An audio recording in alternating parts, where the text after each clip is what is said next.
नमस्कार, दिल्ली समाचार में आपका स्वागत है। न्यू ईयर्स ईव 2025 पर जोमैटो और स्विगी के delivery workers nation wide strike पर हैं। Telangana gig and platform workers union और IFAT के मुताबिक 1.7 लाख से अधिक वर्कर्स हिस्सा ले रहे हैं। स्ट्राइक की मांग में शामिल हैं बेटर पे आउट्स, सेफर वर्किंग कंडीशंस और वर्कर्स की डिग्निटी। जोमैटो और स्विगी ने इंसेंटिव्स बढ़ाए हैं। जोमैटो में 120 रुपए से 150 रुपए पर ऑर्डर और स्विगी में 31 दिसंबर और 1 जनवरी तक 10,000 रुपए तक अर्निंग्स का ऑफर। दिसंबर 25 की स्ट्राइक के बाद ये नेशन वाइड एक्शन प्लेटफॉर्म्स को चेतावनी देने के लिए लिया गया है।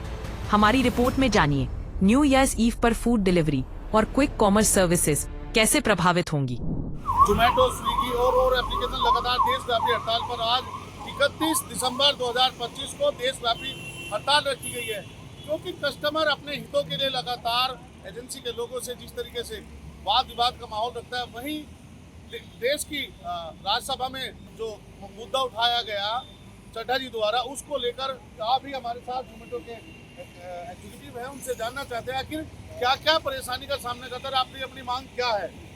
आपका नाम दोस्त?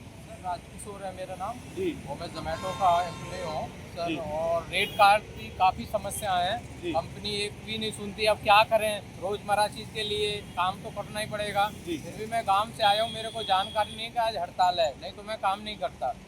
पर लेकिन डेली के रोज़मर्रा खर्चे के लिए थोड़ा करना पड़ता है, पर लेकिन कंपनी एक भी नहीं सुनती है राइडर की। किस किस तरीके की बातें का रोज फेस करना पड़ता है? जैसे जो खाना मंगाते हैं वो लोग किस तरीके का 10 मिनट वाला क्लेम है, टाइमिंग का है, पहुंचने का है, क्वालिटी का है, किन किन बातों पर रोजमर्रा फेस करना पड़ता है? काफ़ी है। ट्रैफिक में भी सर हमारी जान की जोखिम में करके ऑर्डर लगाते हैं सर, फिर कस्टमर बोलता है इतना लेट है।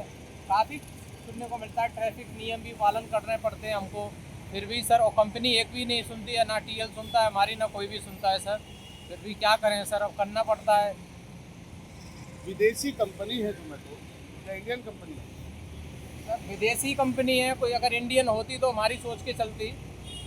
लेबर बायलाज में जहाँ देश की राजधानी में कानून नियमों को लेकर पालन करने का नियम बनाया, चाहे यातायात नियम हो या लेबर बायलाज हो या रोड सेफ्टी हो, कई हितों से फूड राइट पे भी आपको काम करना पड़ता है। खाने की क्वालिटी शुद्ध और बेहतर और बेहतरीन होनी चाहिए, तो उस पर कई मानकों के साथ आप लोग काम करते हैं, कई मानकों के साथ। तो क्या क्या जिम्मेवारी आपकी बनती है और उसके बदले में आपको क्या क्या झेलना पड़ता है? सर काफ़ी झेलना पड़ता है। कस्टमर की रेटिंग कम हो जाती है ऑर्डर लगाते हैं तो, और फिर ट्रैफिक नियम पालन नहीं करेंगे तो चालान भी हमारे पास आ सकते हैं। फिर कंपनी तो जितना हम काम करेंगे, टारगेट लगाएंगे, उतना ही ऑर्डर देगी। उसके हिसाब से फिर भी कम काम होता है अगर नियमों का ज़्यादा पालन करेंगे तो। आपके हितों को लेकर राज्यसभा में जो राघव चड्ढा, उन्होंने एक अच्छा मुद्दा उठाया है, या तो समय बढ़ाया जाए या बायलाज में इसमें चेंज किया जाए। तो आप क्या कहेंगे इसके बारे में, कितना बदलाव होना चाहिए? बदलाव होना चाहिए, उन्होंने सही मुद्दा उठाया है सर, पर लेकिन टाइम तो लगेगा। इनमें सबको एकजुट होना पड़ेगा, सब राइडरों को जब बनता है सर, एकजुट होने से काम नहीं चलेगा सर इसमें। आज 31 दिसंबर है, साल का आखिरी दिन है। घर में बैठे लोग जोमैटो, स्विगी के भरोसे इत्मीनान से बैठे रहते कि चुटकों में सामान आ जाएगा। आज साल का जो उल्लास का समय है, न्यू ईयर सेलिब्रेट 2026 को पब्लिक राजधानी करने जा रही है, वहाँ हड़ताल को लेकर क्या लगता है कि कितना लोगों पर फर्क पड़ेगा? होटल और रेस्टोरेंट मालिकों पर कितना फर्क पड़ेगा? बहुत फर्क पड़ेगा सर, एकजुट हो जाए सब लोग तो बहुत काफ़ी फर्क पड़ेगा। देखो, हड़ताल तो सड़क पे दिखाई दे रही है, जो भीड़ होती थी वो नहीं है। नहीं सर, काफ़ी है, बहुत राइडर कम हो चुके हैं उस वजह से। तो आज जो नंबर्स का जो माहौल रहेगा उसमें कितना फर्क पड़ने की उम्मीद है? बहुत फर्क पड़ेगा, अगर एकजुट सारे राइडर हो जाएं तो बहुत फर्क पड़ेगा। एक दिन में पता चल जाएगा कि कैसे काम होता है और नहीं होता है।